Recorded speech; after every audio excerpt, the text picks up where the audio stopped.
buenos días, buenas tardes, buenas noches, según estéis viendo este encuentro, esta entrevista con Félix Torán. Para mí es un placer, 2 años más tarde vuelvo a reunirme con él, en este caso a través de videoconferencia. Él me comentaba que estaba en Toulouse, Francia, yo estoy en Málaga y la tecnología afortunadamente nos permite reunirnos también y conversar para poder acercaros a vosotros algunas de sus reflexiones y de sus experiencias. Muy buenas, Félix, ¿cómo estás? Hola, ¿qué tal? Un placer, un abrazo y encantado de nuevo de estar contigo a través de este medio en esta ocasión. Revisando tu biografía, ya entramos, si te parece, en materia. Me daba cuenta de que ocupas un lugar que a mí me parece muy interesante en cuanto al crecimiento personal, porque encuentro muchos de tus libros y muchas de tus reflexiones orientadas también a optimizar nuestro rendimiento de la empresa, incluso libros que alguien que nos estuviera dado o estuviera interesado por lo que es la espiritualidad encontrarían extraordinariamente útiles. Yo siempre he dicho que yo soy un orador, escritor, una persona que todo lo que he aprendido lo aplico de manera material, lo aplico, me refiero, para la vida cotidiana, ¿no? Para el plano material en el que vivimos. A mí me gusta estar con la mente en el cielo, pero con los pies en el suelo. O sea, sin olvidar lo que yo llamo la toma de tierra, ¿no? Porque podemos ser muy espirituales y tener una conexión muy grande con lo de arriba, pero vivimos aquí abajo. Así que hay que aplicar las cosas aquí, sobre todo para servir, ¿no? A los demás y para ayudar al prójimo. Entonces, bueno, siempre he intentado que mis conocimientos sean útiles para la persona de a pie, para la vida cotidiana, no solamente en el marco de la empresa, porque nunca me he enfocado únicamente en ese campo, pero que también sirve porque nuestra profesión y nuestra ocupación es parte de nuestra vida. Y por supuesto que todo el tema espiritual del crecimiento personal tiene aplicación ahí. Lo único es que, claro, no te puedes ir solamente a lo de arriba, como decía, sino que tienes que conectarlo con lo de abajo. Si haces bien esa conexión, claro que sí, y además tienes que hacer un poquito de mediador, ¿no?, entre esos dos mundos, y para eso estamos los seres humanos en realidad, ¿no? Y cuando tienes un cierto conocimiento y unas experiencias espirituales, pues te apetece compartirlas y traducirlas al lenguaje, pues que cualquier persona pueda aplicar en su vida. Esa es mi intención. ¿En Occidente podremos llegar a ser algún día tan espirituales como parecen en Oriente? Debemos decir, para empezar, que la espiritualidad no es una cosa únicamente de Oriente. Parece que ahora se ha puesto de moda el orientalismo y demás. Es cierto que, por supuesto, la luz viene de Oriente, vamos a decir, viene del Este, ¿no?, de alguna manera, porque allí se originó y ahí creció, pero cuidado, después alcanzó sus máximos y llegó mucho más lejos en Oriente. Vale que ha habido muchos periodos oscuros en los que la espiritualidad ha tenido que crecer de una forma un tanto no discreta, sino a veces hasta secreta, ¿no?, y con persecuciones, etcétera, etcétera, pero no ha estado parada y ha llegado mucho más lejos. Así que no debemos pensar que, digamos, que la espiritualidad occidental es menos importante que la oriental. Es tan importante y de hecho, están conectadas ambas, porque todas proceden, digamos, de la misma luz, ¿no? Son dos hilos de transmisión de una misma luz y cada uno ha llegado a unos senderos diferentes. Así que, desde luego, que en Occidente la espiritualidad se ha trabajado. Ahora, que estemos preparados o no estemos preparados, pues yo pienso que sí que lo estamos. Lo que pasa es que eso es un proceso que va, digamos, lentamente, ¿no? Es un proceso que tiene que ir andando sus pasitos poco a poco, porque en Occidente particularmente hemos estado muy apegados al materialismo y hemos llegado a una postura en la de pasar de la fe ciega a pasar al otro extremo, ¿no?, vamos, de solo creer lo que es científicamente demostrable. Y entonces, digamos que el camino normal ahora es llegar a un término medio, ¿no?, al cual hay que ir poquito a poco. Ese tener la cabeza en el cielo y los pies en el suelo que tanto te decía antes, ¿verdad? Y creo que el ser humano a eso llegará. Fíjate que llevo en los últimos 20 años impartido más de 1000 conferencias sobre estos temas. Y te puedo decir, y siempre lo comento, que he visto cambiar a la gente. Hemos visto cómo hemos cambiado en solo 20 años. 20 años no es nada. En escala cósmica eso es un suspiro, ¿no? Pero yo me acuerdo de cuando daba charlas hace 20 años y cuando las doy ahora, y veo cómo hemos cambiado. La receptividad de la gente a estos temas es mucho mayor. Antes yo quería hacer una referencia, una alusión simplemente a la ley de la atracción, por ejemplo, o a algún arcano del tarot, sin entrar ni siquiera ni remotamente en temas de adivinación, sino en temas, digamos, simbólicos. Vamos, ya te cerraban las puertas, ¿no? La gente ya perdía credibilidad solo porque eso no es ciencia oficial, ¿verdad? Ahora, sin embargo, la gente está mucho más abierta y puedes hablar de estos temas. Les hablo a veces de cábala, de tarot, de astrología, de temas así, siempre puestos en el buen contexto, tratados con sensatez y por supuesto, enlazados con el mundo material, el día a día, y incluso a veces con temas que pueden rozar lo científico, ¿por qué no, no? Porque si se lleva todo al terreno filosófico, las piezas encajan. Y yo lo noto, lo veo, y ya te digo, son 20 años de diferencia de aquel entonces ahora, eso no es nada. Ahora vas a librerías y te ves libros sobre la ley de la atracción, sobre cábala, sobre esoterismo, que antes había que ir a librerías muy especializadas y además bueno, se consideraba que no era normal, ¿no? Fíjate qué cambio. Solo 20 años. Por eso pienso que sí, que el ser humano está cada vez más preparado, pero hace falta mucho todavía, ¿eh? Hace falta mucho. Y se puede llevar muchísimo más lejos. Es cuestión de ir poco a poco, ¿no? Conduciéndose en la dirección correcta. Me consta que el ser humano siente ese llamado dentro y que todavía a lo mejor no lo sabe explicar con palabras lo que quiere, pero lo siente. Y cada vez ese sentimiento es más fuerte. Yo eso lo noto y lo veo. Por eso, mientras ese sentimiento esté ahí y lo vea, yo voy a estar ahí intentando ayudar a otras personas a descubrirlo, a entenderlo, y a que cada uno lo canalice como desee, pero que vayan en la dirección correcta. Que siempre la dirección de la reunificación, ¿no?, del ser humano, la reconciliación de los seres humanos que nos encontramos en un estado de separación. Establecer que la ciencia es la verdad absoluta y sobre todo cuando a la ciencia también le queda todavía un largo camino para recorrer, es un error en el que dices que hemos caído. Sí, claro, bueno, es que realmente cualquier científico humilde, y te aseguro que hay muchos científicos que son humildes, yo conozco a muchos, llevo muchos años en el mundo de la ciencia y puedo dar fe de que es así, vamos, pensaría lo mismo. Cualquier científico humilde sabe que la ciencia no lo cubre todo y sabe que, vamos, que afortunadamente a la ciencia le queda muchísimo por descubrir. Si no sería muy aburrido, ¿no? No habría nada que investigar. Sin embargo, lo que sabemos los que nos dedicamos a esto es que cuando tú investigas cualquier terreno, acabas descubriendo algo quizás, pero por cada cosa que descubres te lleva 5 o 6 preguntas nuevas, ¿no? Que todavía tienes que investigar en el futuro, y eso es lo bonito, ¿no?, de la investigación. Y estamos hablando de la ciencia. La ciencia se ocupa exclusivamente del plano material. El plano material es una faceta visible de la realidad, del universo. Es el universo visible. Pero ¿qué pasa con la realidad invisible que da sostén y da sustento a esa realidad visible? La ciencia ahí no puede entrar ni quiere entrar. No quiere decir que lo condene. Tal. Esos son algunos científicos que con egos pues tienen esas reacciones, pero la ciencia no se posiciona respecto a eso. La ciencia no tiene una posición anti-espiritualidad. Sencillamente es que para la ciencia no existe porque está fuera de su método, fuera de su alcance, y la ciencia estudia el mundo material. Así que la ciencia es necesaria, porque nosotros vivimos en el mundo material y necesitamos conocer ese mundo, porque cuanto más lo conozcamos, mejor vamos a poder vivir en él, ¿no? Y mejor vamos a poder evolucionar en ese soporte.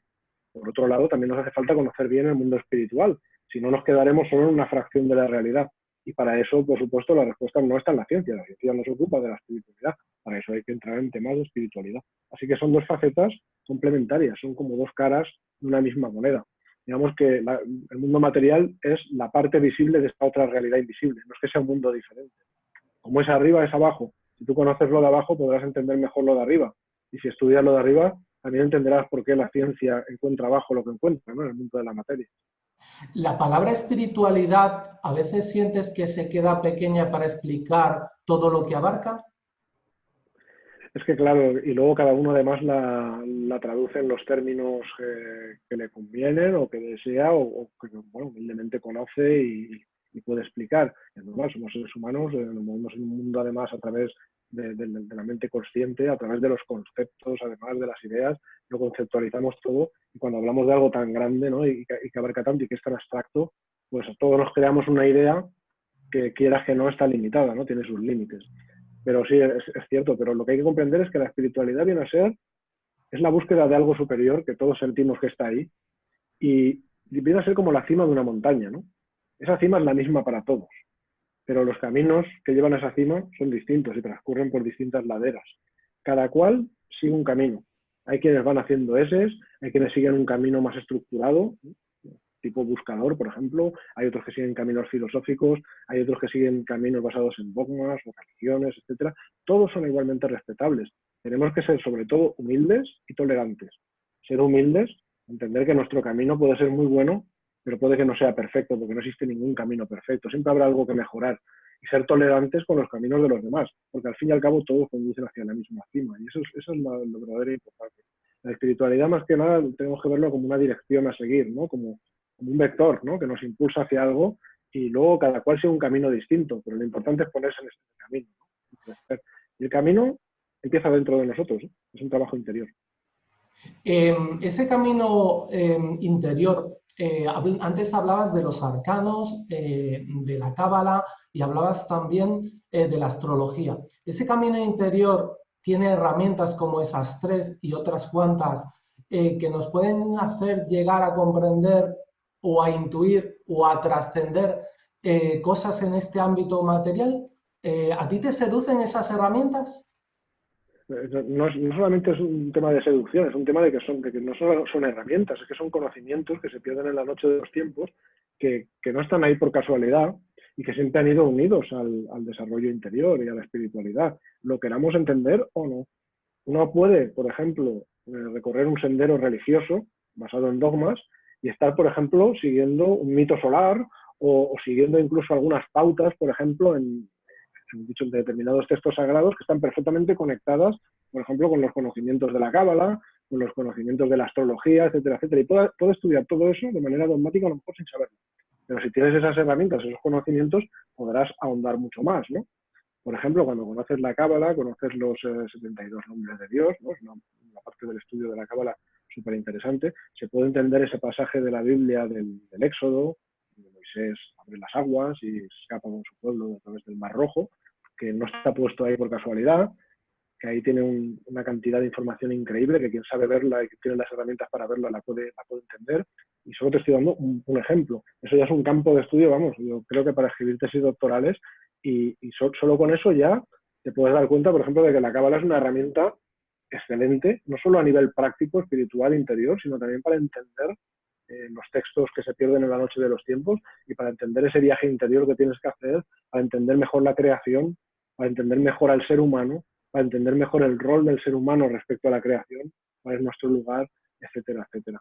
Así que todo eso, por supuesto, no es la espiritualidad, pero son herramientas vinculadas a la espiritualidad que, por supuesto, te pueden ayudar a ir más lejos y son conocimientos, además, que se pierden en la noche de los tiempos. Y todo está interrelacionado, vaya. Resulta, por tanto, fascinante coger cualquiera de esos caminos e indagar. Lo que pasa es que aquí en Occidente, aquí en España, por ejemplo, a lo mejor resulta, bueno, cada día resulta más fácil, pero digamos, no hay escuelas, o no sé si tú las conocerás, que te puedan ofrecer un conocimiento riguroso de todas estas materias. Sí que las hay, claro que las hay, en España y vamos, entre Occidente y en el mundo. Siempre las hay y las han habido desde hace muchos siglos. Hay algunas que no, pues quizás no se pueda saber de dónde salen, pero desde luego hay algunas que son tradicionales.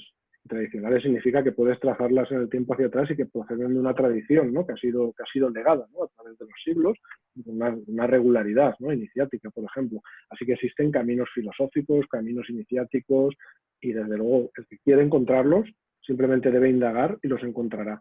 Y hay muchos caminos diferentes, como decías, ¿no? Son diferentes laderas de esa montaña. Unos se basan más, por ejemplo, en el estudio, la meditación y el servicio. Otros se basan más, por ejemplo, el centro lo tienen en la oración, decir algo, ¿no? Otros lo tienen en determinada práctica meditativa, pero todos recorren un camino que va a parar a lo mismo.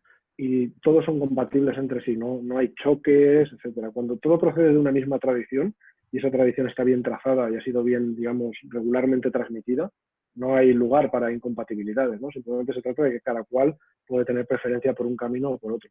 Y hay gente que siente que no es lo suyo, por ejemplo, el estudio de la espiritualidad por una vía filosófica y prefiere un camino religioso. Pues es tan respetable como cualquier otro. Si lo acompaña además de estudio, pues puede llegar muy lejos. Para mí todos los caminos son válidos, ¿eh? No tengo nada en contra de uno ni a favor de otros. Y he sido, bueno, bastante estudioso, ¿no? de la espiritualidad. Aunque no conozca todos los caminos que existen, la verdad es que conozco bien muchos y te puedo decir que es cuestión de que cada uno tiene que sentir ese llamado y tiene que encontrar su vía. ¿A qué edad sentiste tú la primera parte de ese llamado? ¿Eras un adolescente cuando ya sentiste curiosidad por alguno de esos caminos? Pues mira, yo lo cuento en el próximo libro que sale a la venta mío, es el decimoctavo ya, se llama ¿Quién soy? Y bueno, pronto lo anunciaré. Pues en ese libro precisamente explico esta cuestión y tuve una experiencia yo muy curiosa que me ocurrió a los 7 años de edad. A los Era un siete niño, años, ya pronto. estaba jugando y pues, como cualquier niño jugando súper concentrado y demás. Y yo no sé por qué yo me preguntaba mucho quién soy. No sé, hubo una época que me lo preguntaba quién soy, me lo preguntaba. Y parece ser que tuve como una especie de respuesta interior, ¿no? Que no supe explicar con palabras, yo no sabría contar exactamente lo que sentí, porque es imposible de contar con palabras, pero sé lo que sentí, ¿no? Y eso me motivó y me dirigió a hacer todo lo que hice después, ¿no? Y no sé, de alguna manera sentí claramente que el cuerpo, o lo que yo veía como yo, que era un cuerpo de un niño, no era más que una extensión de quien yo soy en realidad, era como una envoltura, ¿no? Como algo externo, una cáscara que te ayuda a comunicar con lo que haces cada día. De alguna forma sentí eso, ¿no? Y también, incluso que los pensamientos, pues no era yo, que yo pensaba que yo era mis pensamientos, me identificaba con ellos como hace cualquier niño, como hacen ya cualquier adulto, vaya que sí, cuanto más adulto más lo haces, ¿no? Pero me di cuenta de que no, de que yo era el pensador de esos pensamientos. Es la mejor forma que puedo encontrar y que me ha costado años de encontrar para poderlo explicar, ¿no? Pero de alguna manera esa experiencia movió todo lo que me fue pasando después.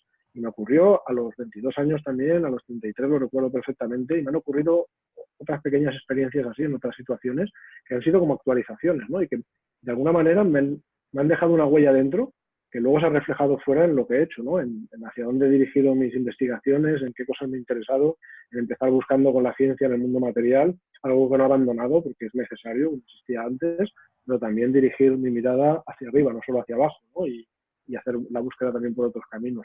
Y desde ya muy jovencito me interesé mucho por esos temas. Entonces, ¿Cuál, cuál recuerdas que fue uno de los primeros libros que siendo adolescente, dices que a los 7 años ya sentiste aquello? Ese ser que hay dentro de ti empezó su búsqueda. ¿Recuerdas algunos títulos que a corta edad y que no son habituales a leer a esa edad ya te interesasen? sí, bueno, yo me interesaba por textos del budismo, pero sobre todo te voy a decir, mi libro central era la Biblia en esa época. Pero de todas maneras te voy a decir que yo jamás he seguido a un maestro, no he sido discípulo de nadie, no he seguido a un libro concreto y mi despertar interior no ha no ha sido provocado por la lectura, sino que es al revés. La lectura ha sido después provocada, ¿no? Por ese progresivo despertar interior. Así que yo el maestro que siempre he tenido ha sido mi maestro interior, lo que yo llamo un maestro interior. Y digamos que desde que pasó esa experiencia hasta muchos años después, siendo un adolescente, incluso ya estando en la universidad, incluso después, me han guiado esos impulsos interiores pues, a hacer esas búsquedas. Para mí la Biblia era un libro pues, importante de referencia, por supuesto, luego me empecé a interesar pues, por la Cábala, evidentemente me empecé a interesar por temas de budismo, el zen, la meditación, lo que ahora se llama el mindfulness, ¿no? Es una forma moderna un poco de notarlo, y también, por supuesto, me interesaba por los temas del éxito, que claro, en el plano material, eso ya es menos espiritual quizás, pero es una proyección, ¿no? Tiene más que ver con el plano mental y el plano material. ¿Por qué a mí me iban las cosas tan bien, verdad? Porque las cosas me iban bien y me salían bien. Y yo quería saber qué hacía yo correctamente pues para intentar compartirlo de alguna manera con otras personas. Y eso también me ayudó pues a estudiar otras disciplinas, como por ejemplo desde bien jovencito la programación neurolingüística, libros, pues, por ejemplo, el libro de Napoleón Hill, toda esa clase de libros sobre la ciencia del éxito, ¿no? Vamos, que son bien conocidos y que la verdad es que son muy recomendables. A Dale Carnegie también lo leía mucho. En fin, todo eso a mí también me inspiró mucho, más en el plano material que en el plano espiritual, obviamente. Pero digamos que todo lo fui complementando, ¿eh? Así he ido uniendo ciencia del éxito, también la parte más mental, más humana, ¿no? Del día a día, y la parte más espiritual. Entonces intento hacer una síntesis de todo ello. Y el mensaje siempre es ese, como te decía antes, hay que mirar hacia arriba pero actuar abajo. Tienes que convertirte en un servidor, es para lo que estamos aquí. Y un buen servidor no puede servir si solo está con la cabeza allá arriba, ¿no? Si se pasa todo el día en meditación o todo el día buscando la iluminación al margen del mundo, pues te has olvidado del mundo. Y si estás solamente apegado al mundo, también te has olvidado del otro. Tienes que convertirte en un buen transmisor de esa luz, ¿no? De alguna forma, y compartirla con el mundo. Así brillar como si fueras una bombilla bien conectada a tierra, de alguna manera. Déjame preguntarte, cuando leías esos primeras veces los pasajes de la Biblia, ¿tienes la sensación que eras capaz de sacarle un jugo que otros, incluso mayores, no eran capaces de sacarle? Pues no sé si a nivel intelectual se lo sacaría o no, y jamás hice la comparación. Pero a mí lo que me importaba era, y he descubierto que justo eso es verdad, lo verdaderamente importante, y no la parte intelectual, era cómo me resonaban esas escrituras dentro, ¿no? De las cosas que yo leía. No solo del Nuevo Testamento, también del Antiguo Testamento, y en particular creo que por ahí viene el interés que luego he tenido también con la Cábala, por ejemplo, ¿no? O con esos pasajes que te mencionaba, que a mí particularmente me resonaban de alguna forma especial. Digamos, la espiritualidad es algo que no se traduce en términos intelectuales con facilidad. Lo verdaderamente importante al final es la realización interior. Ese es un conocimiento al que se accede por experiencia directa. Es un tipo de conocimiento que no es intelectual. O sea, no se accede acumulando conocimiento ni a través de la inteligencia, sino se accede a través del corazón, a través de la vía interior. Así que al final tú puedes estudiar mucho un texto, puedes ver todo lo que hay detrás, puedes descodificarlo y demás, y eso es muy útil. Es útil, pero lo que importa al final, si no te quieres quedar en ser un intelectual o un teólogo, etcétera, que simplemente se queda en la cáscara intelectual, es muy útil, insisto, no tengo nada en contra. Pero si lo que quieres es evolucionar espiritualmente, tienes también que trabajar en tu interior. Eso no se debe olvidar. 18 libros en tu carrera. ¿Qué significa para ti el hecho de ya estar muy cerquita de publicar tu 18º libro?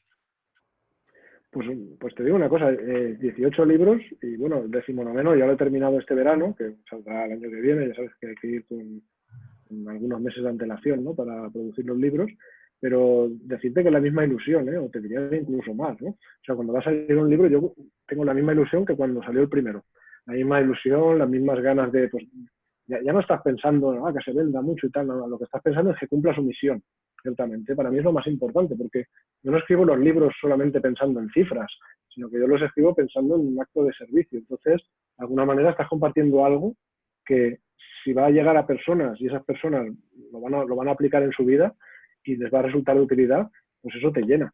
Y a mí no hay nada más bonito, ¿no? Como cuando luego veo pues, a personas cada año, hago muchas giras, muchas presentaciones y demás, y veo gente que me da las gracias o que me dice cómo le ha ido con eso.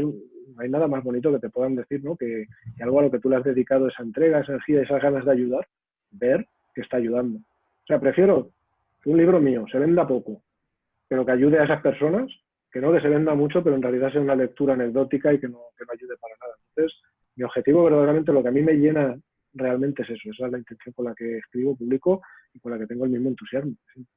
Entiendo que cada libro tiene una misión, sin embargo, todos juntos tienen una misión mayor.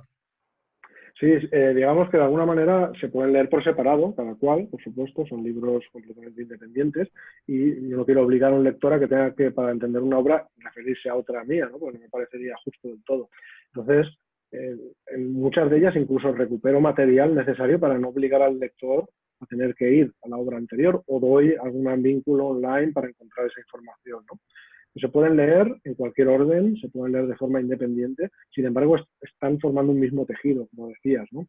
Y de alguna manera lo que voy haciendo es una vuelta en espiral. O sea, voy dando vueltas alrededor de temas, pero vistos desde una perspectiva cada vez más elevada. Entonces, estás viendo el mismo territorio, pues es así como funciona la espiritualidad. Tú ves el mismo territorio, pero lo ves cada vez desde más arriba, lo ves desde un punto de vista cada vez más amplio, elevando la conciencia. Entonces, quienes leen mis libros por primera vez van a descubrir algo que les va a ser útil, igual que a cualquier otra persona. Si entran en ello, van a sacar el mismo provecho. Pero si además has leído los anteriores, pues también vas a estar haciendo esas vueltas en espiral y vas a entender cómo encajan mejor unos con otros. Como decías antes, el tema central puede ser muy variado, ¿eh? Hay algunos que lo he centrado, por ejemplo, en la misión y en la visión. Hay otros que tomé como un hilo conductor la ingeniería, aunque no era un libro de ingeniería, se llama Autodiseño Personal, pero haciendo símiles se podía entender cuestiones de, pues eso, del crecimiento personal, sobre todo del éxito, ¿no? También he tenido sobre la ley de la atracción, sobre el liderazgo, pero siempre con un tinte detrás espiritual, ¿no? Recordando que un líder está aquí para servir, ¿no? Y tiene que tener una misión, no está aquí para generar más seguidores, sino para generar más nuevos líderes, por ejemplo, ese tipo de ideas, ¿no? También he trabajado el tema del talento, pero no al nivel de la psicología, el coaching, etcétera, que es un nivel completamente respetable y necesario, pero el talento a nivel espiritual va más allá, ¿no? Es un nivel más allá de la mente, las emociones, el comportamiento, etcétera, más allá de los recursos humanos, y tiene que ver con la espiritualidad, con los dones que has traído a este mundo y con la misión que has traído y que estás aquí para hacer brillar, ¿no? Para compartir. En fin, pues todo ese tipo de temas lo he ido tocando en esos niveles. Y en estos últimos, pues desde más allá de la materia, pues ya ves que es un recorrido que ya a nivel espiritual es más elevado, ya a un nivel de profundidad cada vez mayor. Pues como te decía, tenemos que ir entrando en esos niveles porque yo siento que la gente está preparada, que la gente que yo le hablo está preparada cada vez más para abordarlo y tengo la prueba de que es así y cada día me lo confirman más, ¿no? Así que yo me voy adaptando pues a lo que me piden un poco. Siempre he sido basado en el usuario, ¿no? Como lo buen ingeniero que soy, ¿no? Yo me centro en lo que me piden cuando doy conferencias, cuando me envían preguntas para responder en mis vídeos en YouTube, etcétera. Yo tomo buena nota de todo ello para orientar todo lo que escriba después de manera que responda a lo que mis lectores quieren saber. Y si quieren dar un paso más, yo siempre estoy ahí dispuesto pues, a acompañarles, claro que sí. Porque de alguna manera tú ya esos pasos ya los has dado. Entonces puedes ayudarnos a los que vamos detrás a comprender cosas incluso más rápido de lo que tú, el tiempo que a ti te habrán llevado llegar a esas conclusiones. Exacto. Aunque no hay que confundirlo con el aprendizaje intelectual, ¿eh? Porque estamos acostumbrados a la educación intelectual, hay unos que van delante, otros que van detrás, es todo jerárquico, unos son mejores, otros peores, pero yo no lo veo así, aquí vamos todos juntos. Simplemente estamos como en una universidad, entras en una universidad y hay personas que están en quinto, otros están en cuarto, otros en tercero, otros en segundo, pero los de segundo no son peores que los de quinto, simplemente son iguales, pero están en un nivel de evolución diferente. Algún día estarán en el quinto. Pues es lo mismo, ¿no? Las personas que están en el nivel, que han logrado evolucionar a un nivel mayor, tienen de alguna manera no solo la responsabilidad, sino que la necesidad que sale naturalmente de ayudar a las otras personas a evolucionar más deprisa. Porque al final todos llegaremos al punto final al mismo tiempo. No es una carrera, es un viaje juntos, es un viaje de reconciliación, de reunificación. No habrá primeros ni segundos, así que es mejor empezar con esa idea en mente ya, ¿no? No convertir esto en una competición en la que unos van delante, otros le siguen detrás, sino que vamos todos juntos, simplemente que quien va más avanzado a nivel de evolución interior, pues es normal que quiera ayudar a los demás, ¿no? A que avancen más deprisa, y es así. Y y siente una responsabilidad hacia el grupo. Exacto, hacia el grupo que es la humanidad entera, desde luego. Porque la humanidad se encuentra ahora mismo en un estado de fraccionamiento total, de separación, un estado que si echas mano de muchos textos, incluso sagrados, te darás cuenta de que no es un estado natural, no es el estado que nos pertenece por derecho, ni mucho menos, y incluso, bueno, pues hay tratados y muchas líneas filosóficas esotéricas y no esotéricas, que te dan esa idea, ¿no? De que el ser humano pues, era una entidad unida, pero de alguna manera por el mal uso de su voluntad quedó fracturada, ¿no? Y ha llegado a este estado en el que está. Hay quienes le llaman eso el estado de caída, en fin, cada cual que ponga el nombre que quiera, pero es obvio que hay una falsa sensación de separación con la que nos hemos identificado, llamamos el ego, ¿no? El falso yo, el yo inferior, que nos mantiene separados. Y esa sensación de separación es la que hace que el ser humano haga daño al prójimo. Si tú te sintieras unido al resto de seres humanos como si fuéramos células de un mismo organismo, tú no le podrías hacer daño a otro ser porque te estarías haciendo daño a ti mismo. Pues en ese estado no estamos, ¿no? Pero ese es el estado al que tenemos que llegar. Entonces hay que llegar a verlo así y hay que caminar en esa dirección. La espiritualidad camina en esa dirección. Es una dirección de reunificación. Incluso la palabra religión tiene un contexto así, ¿no? Si tú haces todo un estudio etimológico, verás que alguno precisamente de las etimologías, es precisamente la de religar, que viene del latín religare. Hay otras interpretaciones, pero esa es una bien conocida, ¿no? Religar es religar, pero no solo religar a nivel horizontal, a los seres humanos alrededor de una cierta iglesia o unas ciertas creencias, sino de religar también en vertical, es decir, de reunir al ser humano con la unidad que le pertenecía por derecho, ¿no? De reunirlo con lo divino, con lo superior, con lo uno, ¿no? Entonces, bueno, verás que el camino es un camino de unión, no un camino de separación. Ahora nos encontramos en un camino de separación, donde priman las fuerzas repulsivas, las fuerzas típicas del ego, ¿no? Que tienden a separar, a aniquilar, a hacer daño, etcétera, y tenemos que seguir en la espiritualidad un camino ascendente de unificación, y ese camino requiere de fuerzas atractivas. Esas fuerzas son las que se basan en el amor universal. Así que hay que dejar de actuar tanto desde la personalidad y actuar más desde el corazón, ¿no? Y eso es poco a poco lo que vamos haciendo con la espiritualidad conforme evolucionamos los seres humanos. Y yo lo noto, lo noto. Vamos, que nos quedan años luz por hacer, pero el camino para mí es positivo, es bueno. Por mucho que uno mire en el mundo y vea desastres y demás, eso no significa que tengas que tirarlo todo a perder. También tienes que mirar las cosas que se hacen bien, ¿no? Y si vas comparando y te das cuenta de que la gente, por ejemplo, se interesa más por la espiritualidad, eso interesa más. Porque al final el mundo no se va a cambiar ahí fuera de manera global, ¿eh? Entre todos, a la vez, ahí fuera. Para cambiar el mundo tienes que empezar por cambiar tu mundo interior. Y eso lo tiene que hacer cada persona en su interior. Cada persona tiene que hacer su cambio interior. Y ese cambio, como es dentro, es fuera. Lo que tú cambias dentro, al final se reflejará ahí fuera. Y es así como se puede cambiar el mundo. Es como se debe empezar por dentro. Luego hay que actuar fuera, pero hay que empezar cada uno en su interior. Y cada vez hay más personas que están dispuestas a hacer ese cambio. Hay muchas que lo sienten y todavía no saben cómo hacerlo. Necesitan guiado. Por eso, pues las personas que escribimos libros como los que yo escribo o que nos dedicamos a dar este tipo de conferencias e información, pues estamos ahí para ayudar precisamente eso, ¿no? Y a mí me satisface un montón cuando ayudo a otras personas a descubrir su misión en la vida o a entender ese impulso, pues ¿qué puede significar? Lo tiene que descubrir cada uno, pero si alguien te guía, pues siempre encuentras inspiración, ¿no? Para hacerlo mejor. Y me alegra muchísimo cuando veo gente cambiar y transformarse y me vienen a decírmelo, ¿no? Porque eso es una contribución a este mundo y además ese trabajo lo ha hecho cada uno. El mérito es de cada uno en su interior, ¿vale? Le atribuyen a Gandhi esa frase que decía algo así como, sé tú el cambio que quieres ver en el mundo, ¿no? Claro, claro. Es exactamente eso. No esperes que el mundo cambie ahí fuera a tu margen, porque en el fondo así te estás separando del mundo. Ya estás aplicando el ego, ¿no?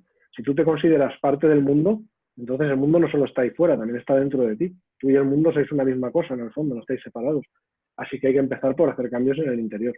Para empezar, dejar de pensar con la personalidad, con el yo inferior, y empezar a moverse más con el centro en el corazón. Y eso requiere un trabajo interior.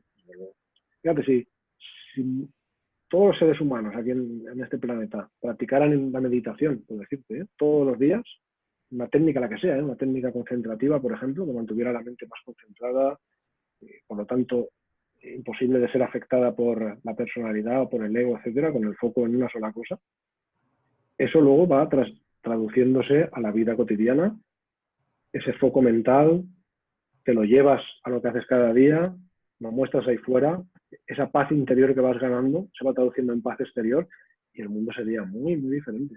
Habría muchos menos seres humanos cada día que hacen daño al prójimo, necesariamente. Aún no estamos ahí, pero hay que reconocer que cada vez son más las personas que meditan, así que tampoco va tan mal la cosa, ¿no? La meditación, por tanto, tú invitas a que, como es una práctica, no digo sencilla, pero que se puede ir practicando todos los días uno en casa sin necesidad de nada, ¿tú recomendarías practicarle a todo el mundo, le recomendarías practicar la meditación?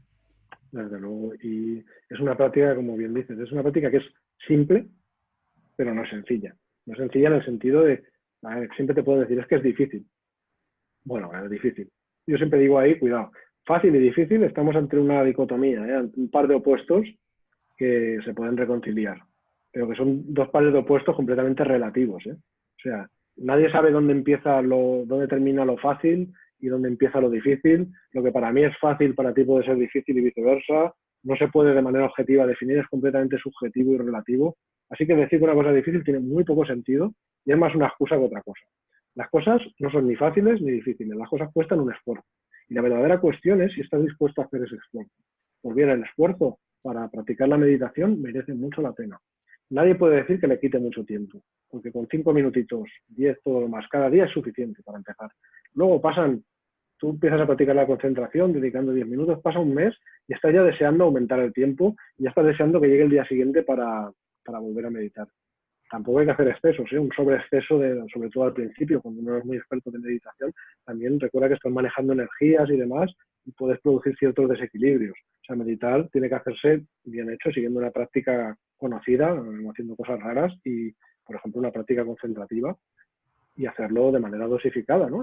Pero regular sobre todo, como una práctica de ir a un gimnasio, ¿no? No pegarte una machacada de 3 horas que te puedes hacer una lesión y no volver en un mes, sino todos los días, un poquito vas a ese gimnasio de la práctica de la atención, por ejemplo, 5 minutos o 10, y lo haces todos los días.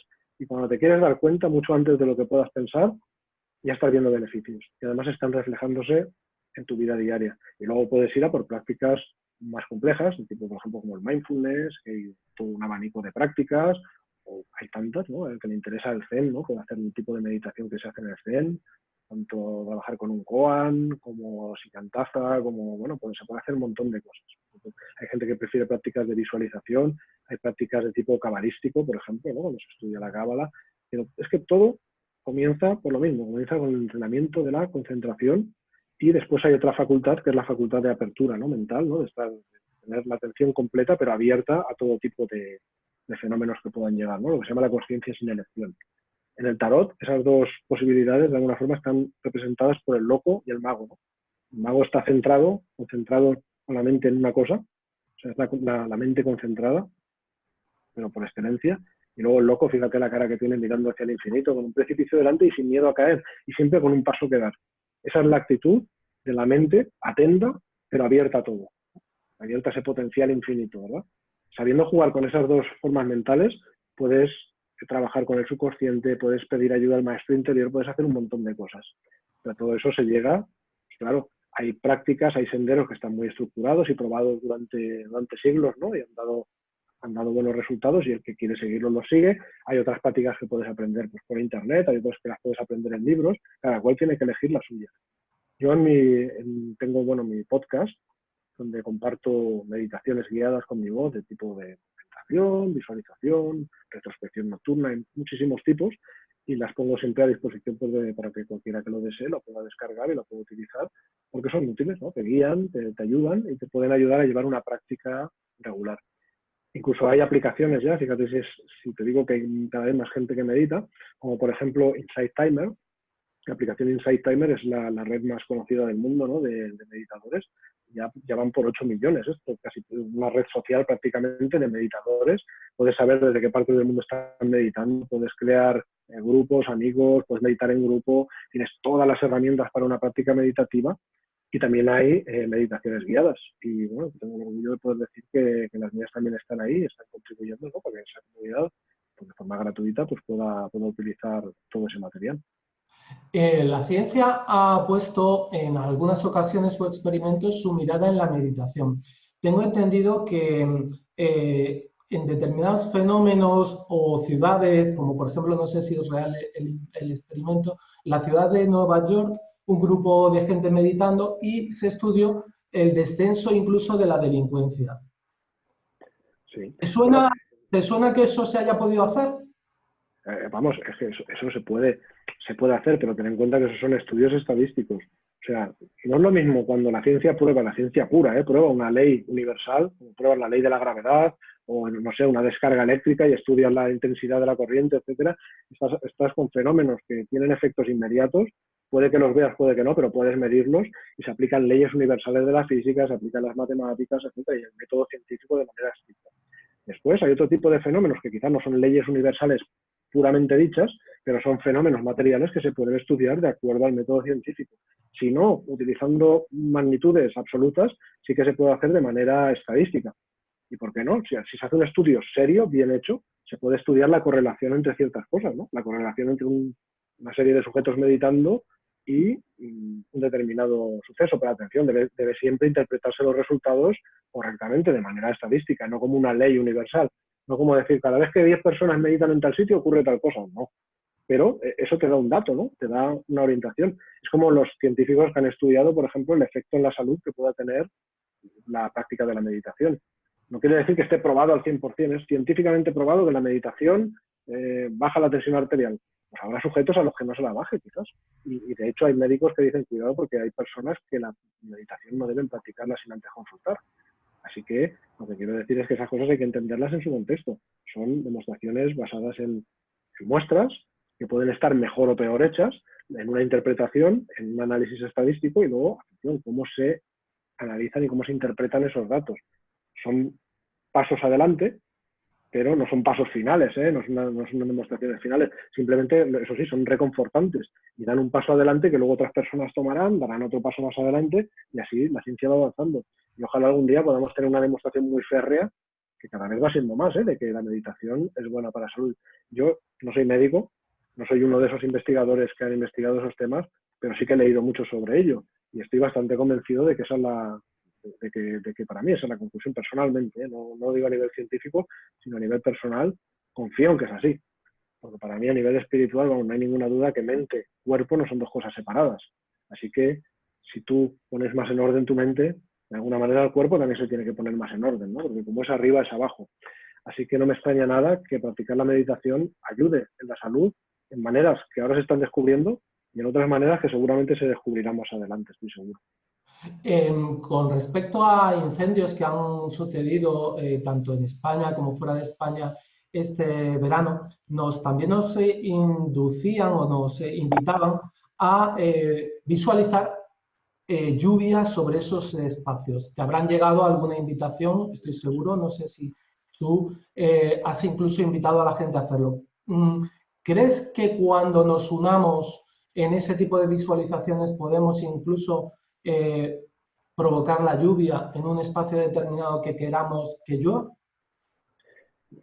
Eso es llevar las cosas demasiado lejos y lamentablemente hay mucha gente que lo hace, ¿no? Que se inventa vínculos que a lo mejor los crea a su manera, ¿no? No hay ninguna demostración ni científica ni de ningún otro tipo de que pensar en determinada cosa influya en la materia de determinada cosa. Esto no es así, porque eso sería pensamiento puramente científico, material, acción, reacción, etcétera, tal como ocurre en la materia. Pero en la espiritualidad las cosas no son así, no se puede aplicar el método científico. Ahora, lo que sí que está muy claro y lo han tenido los sabios de todos los tiempos clarísimo es que lo que tú pones en la mente produce cambios. Ahora, no puedes llegar a decir que esos cambios actúan directamente sobre la materia creando una nube o creando agua, etcétera, etcétera. Pero cuando muchas personas se unen en una misma intención, están creando juntas. Están creando juntas. Eso es el qué. El cómo, eso no lo deciden esas personas. Esa es la clave. No es como cuando se usa la ley de la atracción. Hay gente que se cree que define el qué y también define el cómo, ¿no? Pero no, tú defines el qué. Las vías te las ofrece el universo de alguna forma y tendrás que ser capaz de verlas y luego tendrás tú que actuar. Pero esto es una especie de forma de utilizar la visualización creativa en la ley de la atracción, ¿no? Es bueno hacerlo. Si tú deseas una situación favorable y muchísimas personas, millones de personas la visualizan al mismo tiempo, están creando algo. Están creando en el plano mental. Para que esa creación en el plano mental, en los planos superiores, se materialice en el plano material, habrá que luego estar atentos a esas señales, a sincronicidades, a la intuición, a las pistas que te hacen ver un camino a seguir y después actuar por esos caminos. Así que si alguien dice, bueno, sí, si visualizas tal, aparecerá una nube a tal hora y lloverá, pues obviamente te digo, no, eso no tiene ni pies ni cabeza. O pasará algo de tal manera, ¿no? ¿Quiénes somos nosotros para decir cómo se va a manifestar eso, verdad? Pero que has creado algo a nivel de los planos superiores, por supuesto que lo has creado. Y eso el conocimiento hermético de todos los tiempos así nos lo ha legado y nos lo dice. Y confío plenamente en ello. Pero eso no significa que no haya que actuar, ¿eh? Eso significa que vamos a traer vías para actuar o para solucionar lo actual o para evitar que pase en el futuro o cosas así. Seguro que algo positivo se puede atraer y seguro que además si se actúa se puede conseguir por la vía más rápida. Pero lo que no podemos es decir cómo, ni cuál va a ser ese camino exacto, ni a qué hora, ni dónde, ni eso sí que no. Eso es una mala interpretación de la ley de la atracción y del poder del pensamiento creativo, que es un poder enorme que supera todo lo que podemos imaginar, pero que nos lo llevamos a nuestro terreno y le damos la forma que queremos. Y gran parte de mi trabajo también es ayudar a comprender esas cosas, ¿no? Bien comprendidas.